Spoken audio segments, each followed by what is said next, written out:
I would not have come, but because I feel that there are some very urgent problems which the world must address. So first of all, I start with climate change. So many leaders have talked about climate change. But Mr. President, I feel that there is a lack of seriousness. Perhaps world leaders do not, some of the leaders who can do a lot, do not realize the urgency of the situation.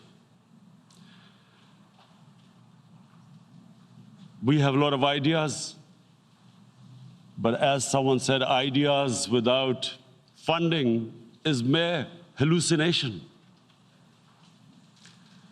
Pakistan, I'll give you an start with my own country.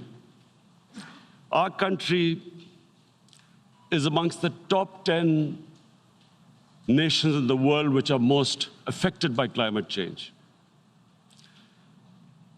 We depend upon our rivers.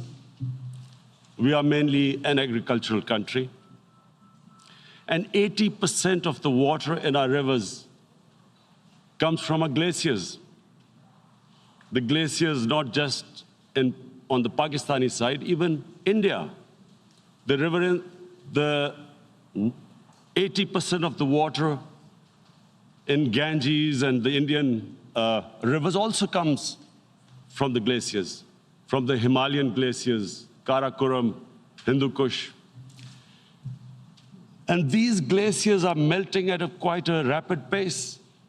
We detected already 5,000 glacial lakes in our mountains. And if this keeps going, if nothing is done, we are scared that humans are facing a huge catastrophe. In my country, when my party came to power in the province of KP, we planted 1 billion trees in 5 years. Now we've set ourselves a target of 10 billion trees in Pakistan. Idea being to counter this, the effects of global warming.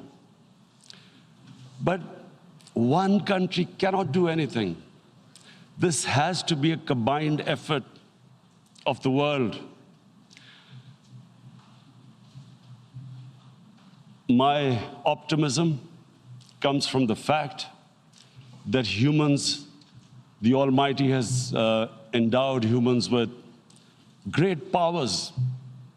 We can do anything, provided our survival instinct is stirred up. And this is really what I hope that the United Nations will take a lead in this. There must be more emphasis. Richer countries must be pushed. Countries that are responsible for, mainly are responsible for greenhouse gas emissions. They must be pushed because our country contributes minuscule amount to greenhouse gases. So I feel that the United Nations must take leadership in this. My second issue for me right now is even more critical.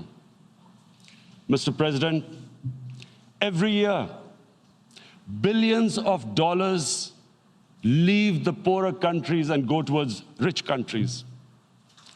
Billions of dollars siphoned off by the ruling elites of the developing world. And they find their way into Western bank accounts, offshore accounts, tax havens, expensive properties hidden behind companies bought in Western capitals. Mr. President, this is devastating the developing world. This is causing more poverty, deaths. It's impoverishing the developing world. The difference between rich and poor countries is growing because of this. Money laundering, which happens because money leaves the poorer countries into rich countries, is not treated the same as, for instance, money from drugs or terror financing. The seriousness which terror financing and money from drugs, the way it is treated, it's not the same. The way the poor countries are being plundered by their elites. It's not happening. In my country, when I took charge of our government a year back, in the 10 years preceding that, our total debt went up 4 times.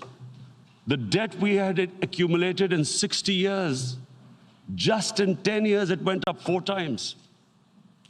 As a result, the total revenue we collected in 1 year, half of it went into debt servicing.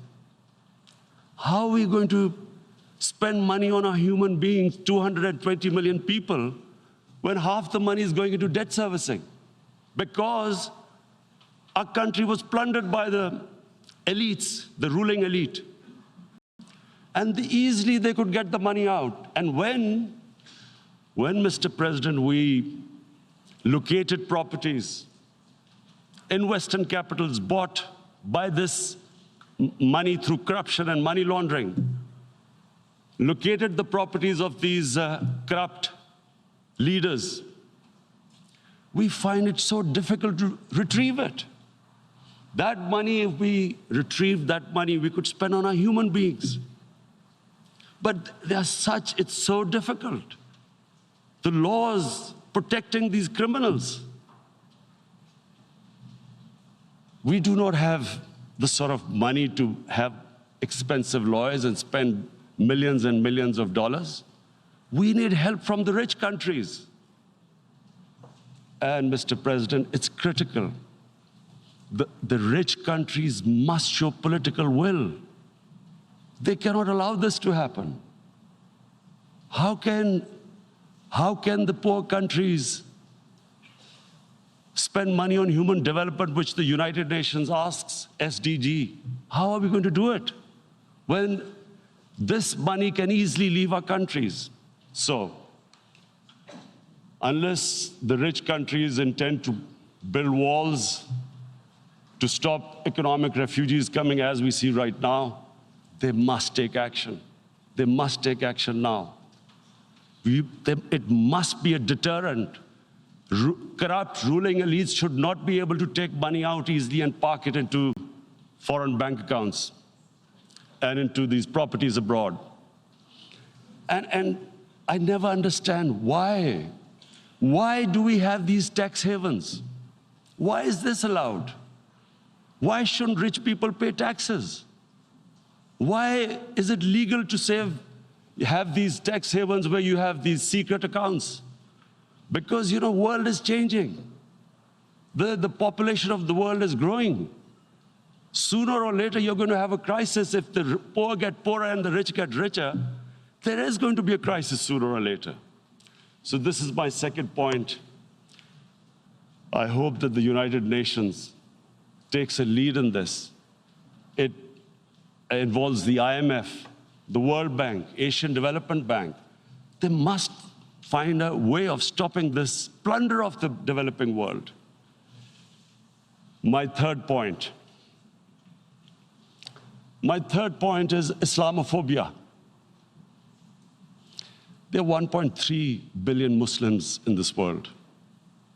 There are millions of Muslims living in other countries, European countries, and the US as minorities. Islamophobia, since 9/11, has grown at a pace where it is alarming.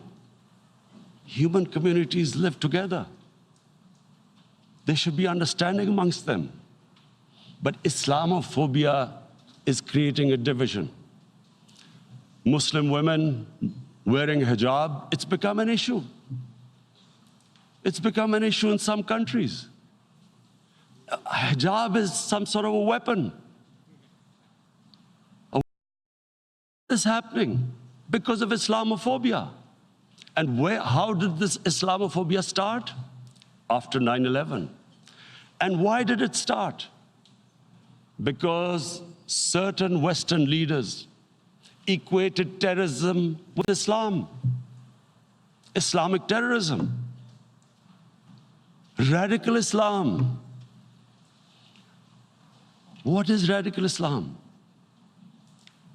There is only one Islam, and that is the Islam we follow of Prophet Muhammad sallallahu alaihi wasallam. There is no other Islam. Radical Islam, Islamic terrorism, what message did they send to people in the West? And why is there Islamophobia? How is a person in New York, in the Midwest, in the US, in European capital, how is he going to distinguish between who is a moderate Muslim and who's a radical Muslim? Because terrorism has nothing to do with any religion. This Islamic terrorism, Islamic radicalism, and sadly used by leaders, this has been the main reason for this Islamophobia. And it has caused pain amongst Muslims. We in Muslim countries watch this Islamophobia traveling abroad, and it's getting worse. And may I just say, Mr. President, that in European countries, it is marginalizing Muslim communities. And we all know that marginalization leads to radicalization. Some of the people who ended up as militants in Syria and other places were from marginalized Muslim communities. And my point here is that we must address this issue. I'm sad to say that we Muslim leaders have not addressed this issue either. After 9/11, when this thing came about war against radical Islam, rather than Muslim leaders trying to explain to the West that there is no such thing as radical Islam, in all human communities, they are radicals. They're liberals and rest are moderate. All human communities, Christians, Jews, everyone has it. But Islam is not radical, neither Judaism, neither Christianity, neither Hinduism. No religion preaches radicalism. The basis of all religion is compassion and justice, which differentiates us from the animal kingdom. But unfortunately, the Muslim leadership was so scared of being called radical Islam that all of them became moderates. In Pakistan, we were in the eye of the storm, and our government coined a phrase called enlightened moderation. No one knows what it meant, but everyone started putting on Western suits that they were moderates, started speaking. Even those who didn't know English would speak English because they were moderates. No one had a clue what it was, because we, in the Muslim world, did not explain to the West that there is no such thing as radical Islam. One of the reasons why, after 9/11, Islam was supposed to be equated with terrorism was suicide attacks. Because the 9/11 bombers did a suicide attack, all sorts of theories came up that the Muslims are involved in suicide attacks because they will get virgin in heavens. Some came up with, what about women, suicide attackers? So this bizarre thing happened. No one explained. Suicide attacks and Islam were equated.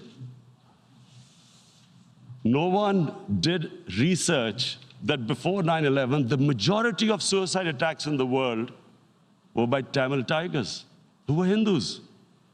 No one blamed Hinduism, and quite rightly. What has Hinduism got to do with what desperate people were doing in Sri Lanka? We all know about, we've seen films about Japanese kamikaze pilots at the end of the Second World War doing suicide attacks. No one blamed the religion. But here we were trying to prove we were moderates and not explaining to the West. But the most important thing I wanted to say here today, in explaining this Islamophobia, Mr. President, and I feel it's very important because I've spent, because of I played professional sport in England, I spent a lot of time there, so I know how the Western mind works. and how West views religion. So where the misunderstanding about Islam came. And one of the reasons it caused Islamophobia. That was, in 1989, this book was published, maligning, insulting, ridiculing our Prophet Muhammad sallallahu alaihi wasallam. And there was a reaction in the Muslim world. The West couldn't understand what was the problem. Because in the West, because I have spent so much time in the West, religion is perceived completely differently. They don't look upon religion like we do. And so, Islam was supposed to be an intolerant religion. It was against freedom of expression. And Islam took a real beating 30 years ago. I still remember it became a watershed. And every 2 or 3 years, someone would malign our Prophet, peace be upon him. There would be a reaction by the Muslims. And again, it was Islam, an intolerant religion. Again, this time, I blame a certain section of the people in the West who deliberately provoked this, knowing the impact it would have. But the majority of the people in the West didn't understand. This is where, again, Muslim leadership let the Muslims down. We should have explained to them what our Prophet, peace be upon him, means to us. So in 1 minute, I'll try and explain what he means to us. Our Prophet was the witness to the divine book, the Holy Quran. The Holy Quran is the book of guidance for Muslims, and the Prophet's life was living the Quran. He was an example of what the Quran guided us to be. So he is the ideal we all try to get to. The Prophet created the state of Medina, the first state in Islam. That state was the basis of a Muslim civilization which became the predominant civilization for the next 700 years. And what was that state? I hear such strange things about Islam, that it is against women, it's against minorities. The first state of Islam in Medina, it was the first time a welfare state was set up. The state took responsibility of the weak, widows, orphans, poor people, handicapped. It taxed the rich, spent the money on the poor. The state announced that all human beings are children of Adam, hence equal, whatever the color of their skin. The state announced, the Prophet announced that, and slavery, the whole system depended on slavery as it did for many years in the Western societies. The Prophet said that one of the greatest deeds is to free a slave. But because the society depended on slavery, he said, but if you have to treat them as an equal member of the family. And as a result, something happened in a Muslim world which hasn't happened in any other civilization. Slave dynasties appeared. Slaves became kings. The Mamluks, slaves who ruled Egypt. In India, there were slave dynasties. And then, with minorities, again, you hear that Islam is supposed to be against minorities. Let me just make this clear. In Islam, the Prophet announced that everyone was free to practice his religion. It was a sacred duty to protect the places of worship of all religions. He announced that every person is equal in front of law, whatever his religion or his color. And this incredible case, and I always quote this, that the fourth Khalifa, the head of state of Medina, he lost a case, a court case against a Jewish citizen. So number one, it showed there was a rule of law. No one was above law. And number two, that a Jewish citizen was an equal citizen. So, Mr. President, when a Muslim society is unjust to its minorities, it is going against the religion of Islam and our Prophet, peace be upon him. So, it is important to understand this. The Prophet lives in our hearts. When he's ridiculed, when he's insulted, it hurts. As we human beings understand one thing: the pain of the heart is far, far, far more hurtful than physical pain. And that's why the Muslims react. And I always thought that if I ever had the stage, I would try and explain this to the world community, especially to the Western community, because having lived in the Western community, people didn't understand this. When I first went as a teenager to England, there was a comedy film on Jesus Christ. It's unthinkable in Muslim societies. So we need to explain that, look, in a human community, we must be sensitive to what causes pain to other human beings. We have, in the Western society, and quite rightly, the Holocaust is treated with sensitivity because it gives the Jewish community pain. That's all we ask. That do not use freedom of speech to cause us pain by insulting our holy prophet. That's all we want. And now, the number fourth point, Mr. President, and this is the most critical point, is the reason why I especially came here. It is about what is happening in Kashmir. Before I go on this, I want to make one thing clear, that when we came to power, my first priority was that Pakistan would be a country which will try its best to bring peace. We had been through this war on terror. We joined the United States war on terror after 2001. And Pakistan went through one of its worst periods where 70,000 Pakistanis died and over 150 billion was lost to our economy. And Mr. President, I opposed the war because in the 80s, Pakistan had joined the Western countries in what was the freedom struggle then in Afghanistan against the Soviets.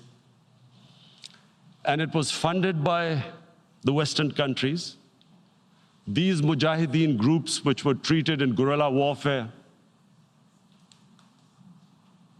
were trained by Pakistan Army, funded by the Western countries, and especially US, and they waged what was a freedom struggle in Afghanistan. The Soviets called them terrorists. We called them freedom fighters. 1989, the Soviets retreated. The Americans packed up and left. Pakistan was left with these groups. Come 9/11, Pakistan joined the United States in this war on terror.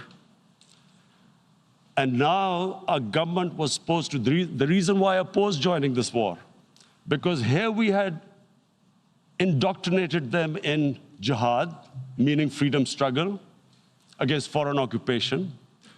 Now, because we had joined the US and the US had occupied Afghanistan, now we were supposed to tell them that, no, this is not freedom struggle and jihad, it's terrorism. So that's why I tried to tell then government that, stay neutral because you will have leverage over them. You will be able to control them. But if you join them, you become collaborators and they will attack you, which is what happened. They turned against us. We went through a nightmare. 70,000 people killed in a war we had nothing to do with. No Pakistani was involved in 9/11. Taliban were in Afghanistan. Al-Qaeda was in Afghanistan. What had we to do with it? 70,000 Pakistanis died. So when we came to power, we decided that we would dismantle what was left of these groups. And this decision was taken not just by us, but by all the political parties in Pakistan. Unfortunately, they didn't implement it. So we came to power, we decided to implement it, and we dismantled whatever was left of the groups. And I know that India keeps accusing us that there are these groups there. I would like the United Nations to send observers, see for themselves what we've done. No Pakistani government would have dared to do this because it would have created strife. But we decided that there would be no militant organizations in Pakistan. So I need to give you this background and to what I'm going to say later on. And secondly, we started mending fences. I invited the Afghan president. We developed a relationship with Afghanistan. We had problems with Iran. We mended fences there. And then India.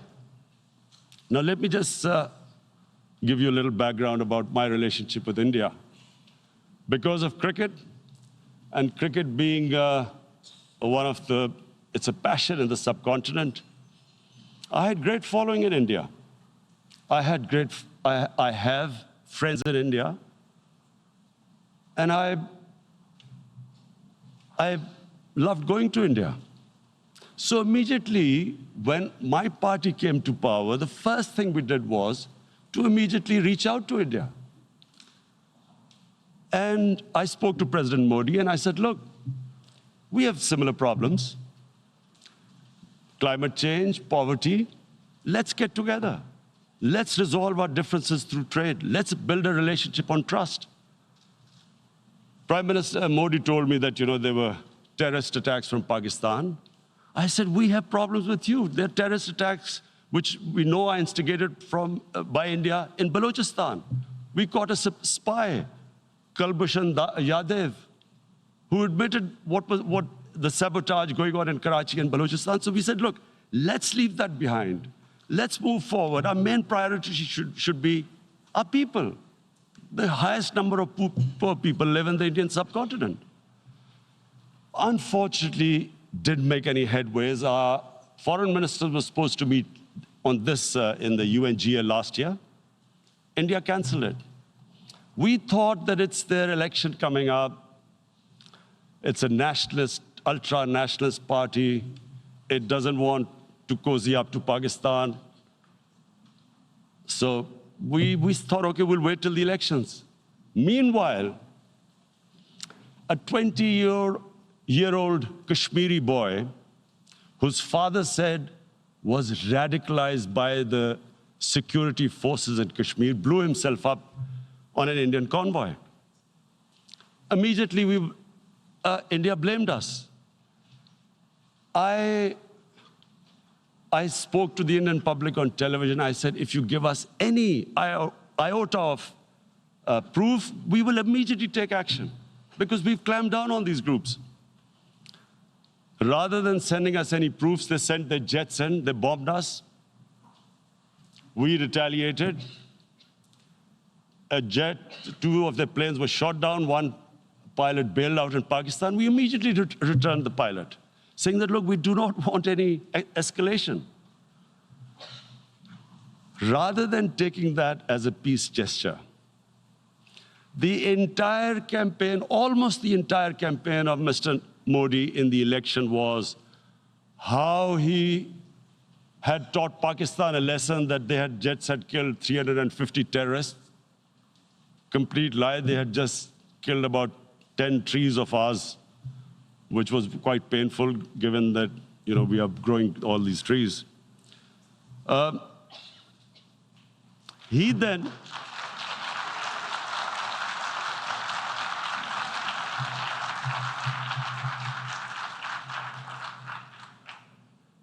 the election campaign, Mr. Modi used words like, "This is just a trailer. The movie is about to start. I went into Pakistan and taught them a lesson." This was the election campaign. Okay, so we thought, us politicians make all these statements to win elections. So, okay, after elections, we'll get back to our normal relationship. Well, the moment the elections ended, we approached India. No response, but then we discovered they were trying to push us in the FATF blacklist to bankrupt us. That's when we realized there was an agenda. And that agenda became obvious on the 5th August when India went against 11 United Nations Security Council resolutions, which say that Kashmir is a disputed territory and the people of Kashmir have the right of self-determination. They went against that. They went against Simla Accord, which is about bilateral, sorting out our differences through bilateral means, went against that. They actually went against the Indian Constitution. Illegally, they revoked Article 370, which gave Kashmir the special status. They got an extra 180,000 troops there. Total number of security forces in Kashmir now are 900,000. And they put 8 million people of Kashmir under curfew.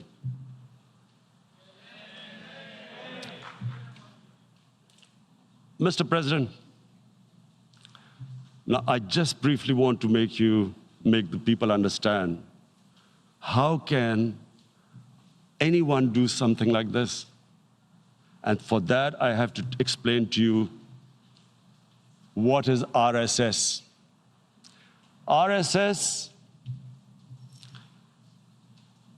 Mr. Narendra Modi is a life member of RSS.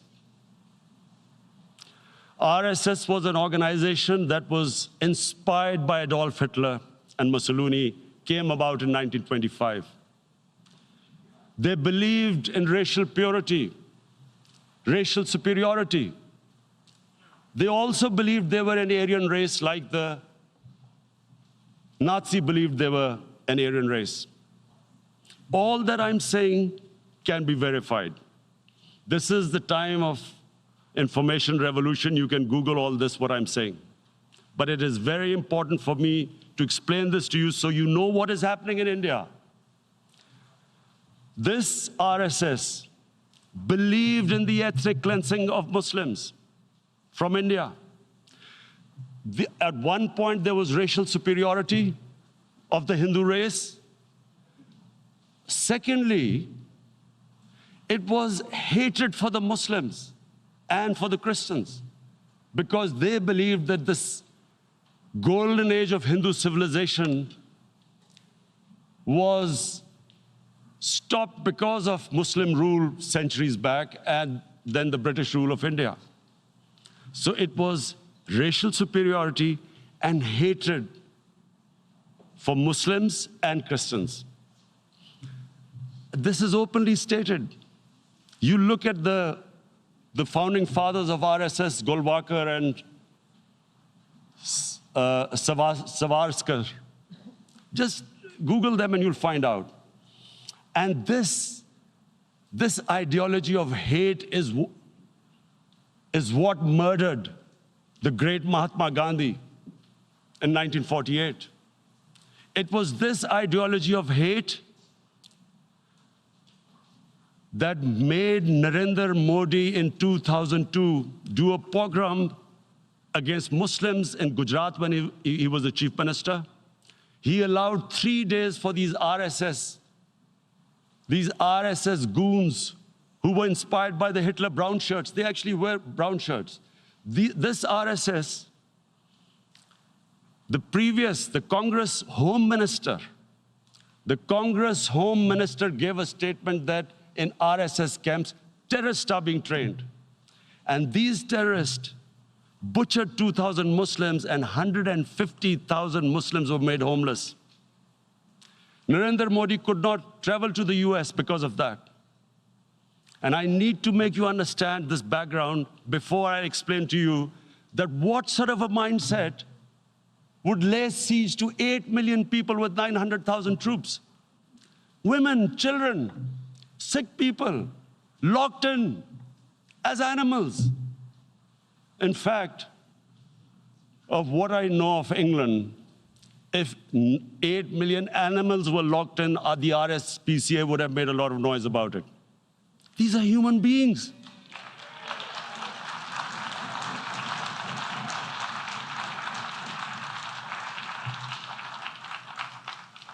And Mr. President, what comes with racial superiority, these illusions of Aryan superior race, is arrogance. The two go together. And it's arrogance that makes people make mistakes and do stupid things, cruel things like what Narendra Modi has done. It's sheer arrogance. And it's arrogance that has blinded him from the fact that what is going to happen when the curfew is lifted? Has he thought about it? This hasn't been thought through. What is he going to do when he lifts the curfew? Does he think that people of Kashmir will quietly accept the status quo because India has changed the constitution and taken away the special status? They'll accept that? Mr. President, 100,000 Kashmiris have died in the past 30 years because they were denied the right given by the United Nations, the right for self-determination. 100,000 have died and 11,000 women have been raped. There are two human rights, United Nations human rights reports on this. The world hasn't done anything because India is a huge market, 1.2 billion people. Sadly, the material prevails over the human. But this has serious consequences. Again, I repeat, that's why I'm here. Look, what is going to happen when the curfew is lifted will be a bloodbath. The people will come out. There are 900,000 troops there. They haven't come to, as Narendra Modi says, he's done this for prosperity of Kashmir. This is supposed to be for the development. These 900,000 troops, what are they going to do when they come out? There'll be a bloodbath. Has he thought it through what happens then? Mr. President, has anyone thought that what happens when there is a bloodbath? What do you think the impact will have on people of Kashmir? What do you think they will think? The way they have been boxed in their houses, treated like worse than animals, no rights. Thousands of all the political leadership has been arrested, taken out of Kashmir.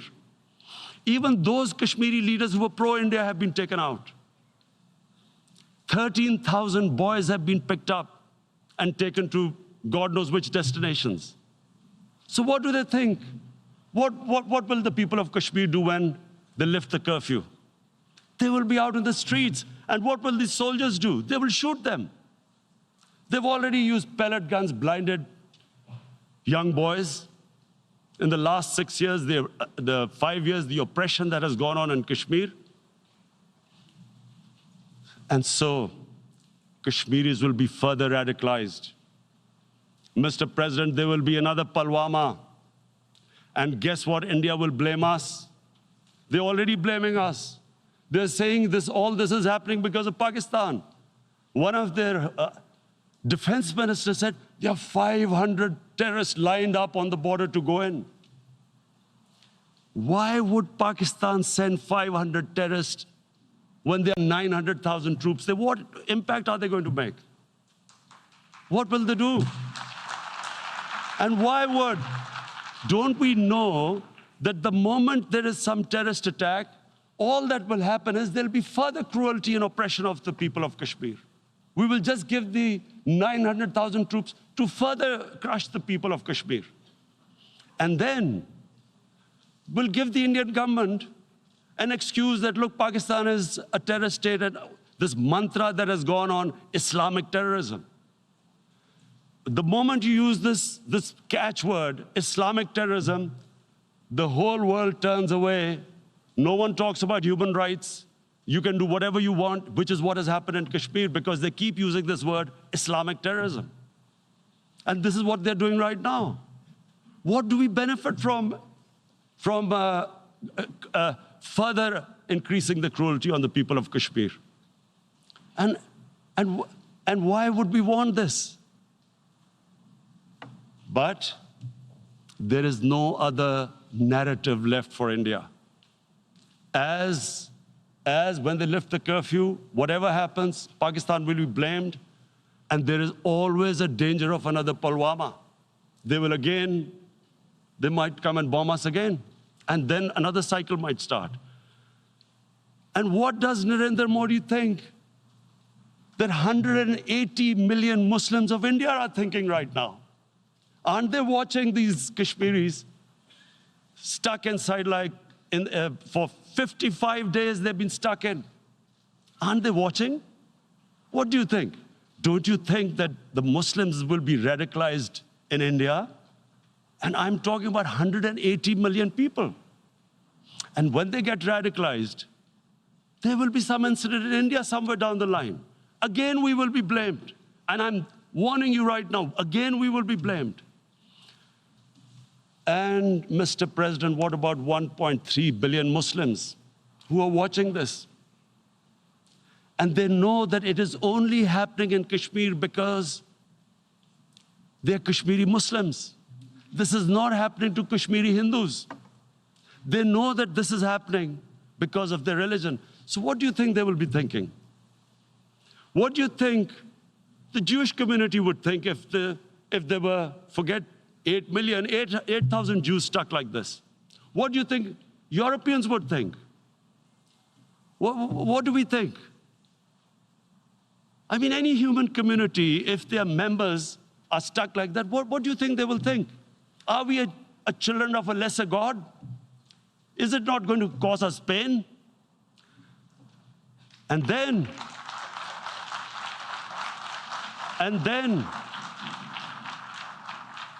I'll tell you what will happen. People will, in the 1.3 billion Muslims, someone will pick up arms. I know we've been brought up with films, Western films. This good, decent guy doesn't get justice. He decides to pick up a gun and start seeking justice. There was a film made in New York, famous film called Death Wish. This guy gets mugged by and his family, his wife gets killed or something. He can't get justice. He picks up a gun and he goes around shooting muggers. And the whole cinema cheers him on. So what do you think the Muslims are thinking right now? If there is a bloodbath, there will be Muslims becoming radicals, not because of Islam, but because of what they will see, that there's no justice when it comes to Muslims. There were Rohingya Muslims, Myanmar, who are, God knows, almost 1 million people out, ethnic cleansing. What was the response of the world community? So what do you think will be the response of 1.3 billion Muslims? I picture myself. I'm in Kashmir. I've been locked up for 55 days. I've heard about, and there are rapes, Indian Army going into homes, soldiers. Would I want to live this humiliation? Would I want to live like that? I would pick up a gun. You're forcing people. You are forcing people into radicalization. When people lose the will to live, what is there to live for?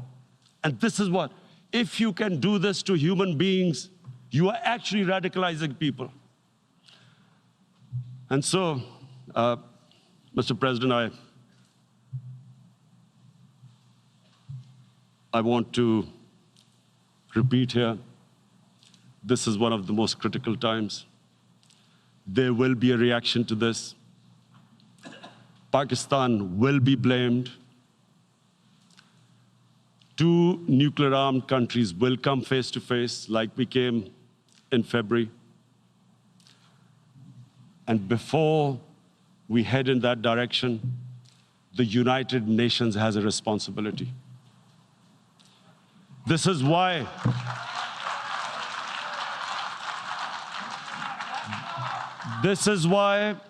the United Nations came into being in 1945. You were supposed to stop this happening. I feel we are back to 1939, Munich. Czechoslovakia has been taken, annexed. What is the world community going to do? Is it going to appease a market of 1.2 billion, or is it going to stand up for justice and humanity?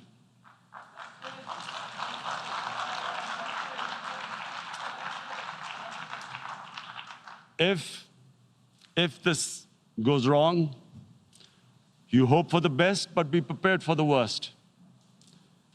If a conventional war starts between the two countries, Mr. President, if a conventional war starts, and anything could happen, but supposing a country 7 times smaller than its neighbor is faced with the choice, either you surrender or you fight for your freedom till death, what will we do? I ask myself this question. And my belief is, La ilaha illallah, there is no God but one. And we will fight. And when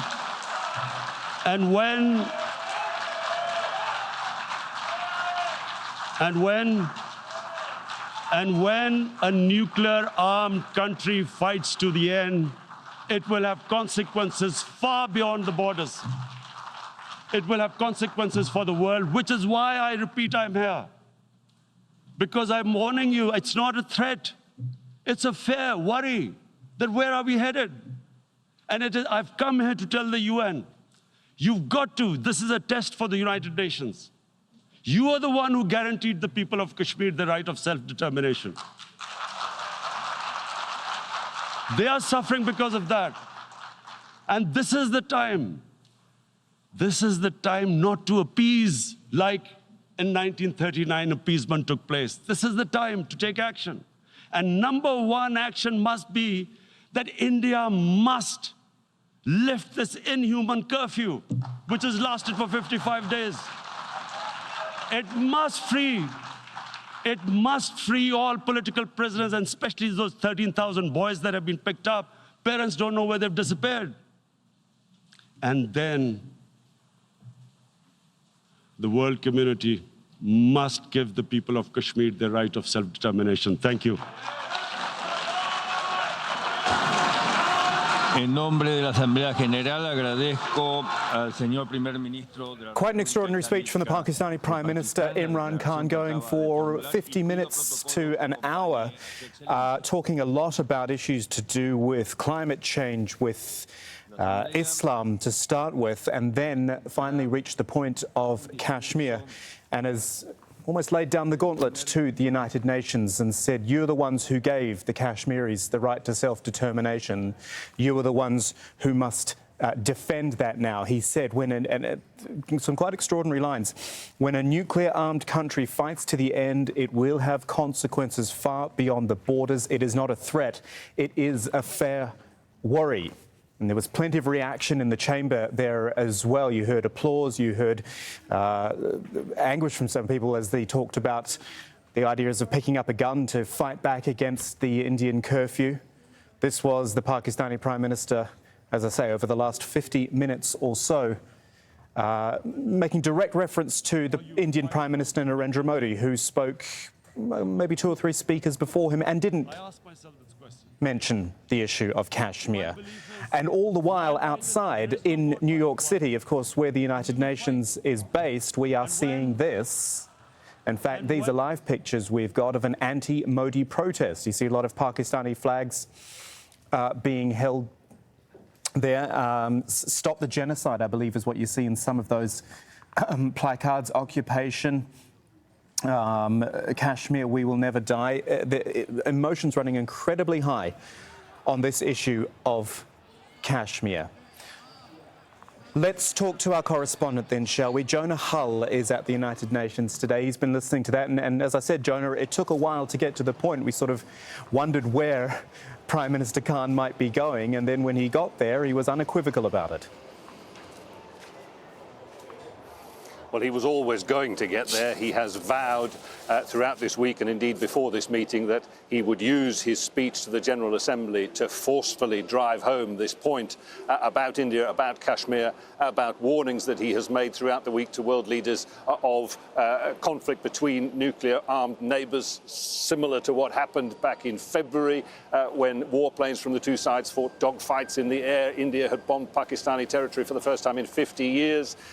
And warning indeed of this massacre in Kashmir as he sees it. Under curfew now, Indian-administered Kashmir, 8 million people. When that curfew is lifted, he said, has Mr. Modi thought what will happen? There will be a backlash. People will come out onto the streets and they'll be mown down by the hundreds of thousands of Indian troops there. This was an extraordinary stage-by-stage attack on India by Mr. Khan, attempting to lay out the context, the background, to help people to understand what is at stake here and what it's all about, accusing India of rebuffing his attempts to try and reconcile, accusing India of overriding 11 UN declarations that had sought to provide and guarantee the rights of Kashmiris, accusing Mr. Modi, incendiary this, of following a fascist ideology derived from Hitler and Mussolini, one based on the purity of race.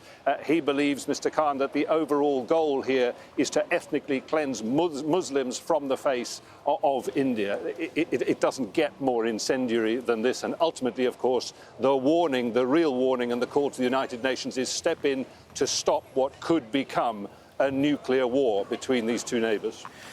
Extraordinary stuff, wasn't it, Jonah? And Narendra Modi himself doesn't get the right of reply, as it were, because he had already spoken and he kept it pretty short and sweet. Well, indeed, I mean, Mr. Modi will have known as well what sort of speech Prime Minister Khan was going to deliver. He spoke just an hour, less than an hour before he had the opportunity to address Kashmir. He very pointedly didn't. Indeed, it has been the position of his government that this is an internal matter. It is not one in which he wishes to invite outside scrutiny. President Trump, during the course of this week, has offered to mediate between the two sides, but only if they want it. And there is absolutely no sign that India is going to invite that sort of scrutiny either. Take a listen now to what Narendra Modi did have to say when he obliquely referenced the idea of Kashmir, if not mentioning it by name. We belong to a country that has given the world not war but Buddha's message of peace. And that is the reason why our voice against terrorism, to alert the world about this evil, rings with seriousness and outrage. We believe that this is one of the biggest challenges, not for any single country, but for the entire world and humanity. The lack of unanimity among us on the issue of terrorism dents those very principles that are the basis of the creation of the UN. And that is why, for the sake of humanity, I firmly believe that it's absolutely imperative that the world unites against terrorism. Well, this General Assembly week drawing to a close now. There was never any likelihood of a meeting between the leaders of India and Pakistan. Indeed, that is certainly not going to happen now. But what has happened in its closing stages is a dark sort of pall now hangs over the UN here in New York, with warnings by Pakistani Prime Minister Imran Khan there of the potential for nuclear war, of the potential for ethnic cleansing in Kashmir. Extraordinary stuff, wasn't it? Jonah Hull is our correspondent at the United Nations. Thank you, Jonah. And as we say, while those speeches were going on, these pictures live from New York, where the United Nations is, of course, based, an anti-Narendra Modi protest, people holding Pakistani flags there and decrying the Indian intervention in Indian-administered Kashmir, which Prime Minister Imran Khan was speaking so passionately about not long ago. Some of the final speeches we've heard there from the UN General Assembly in New York for 2019.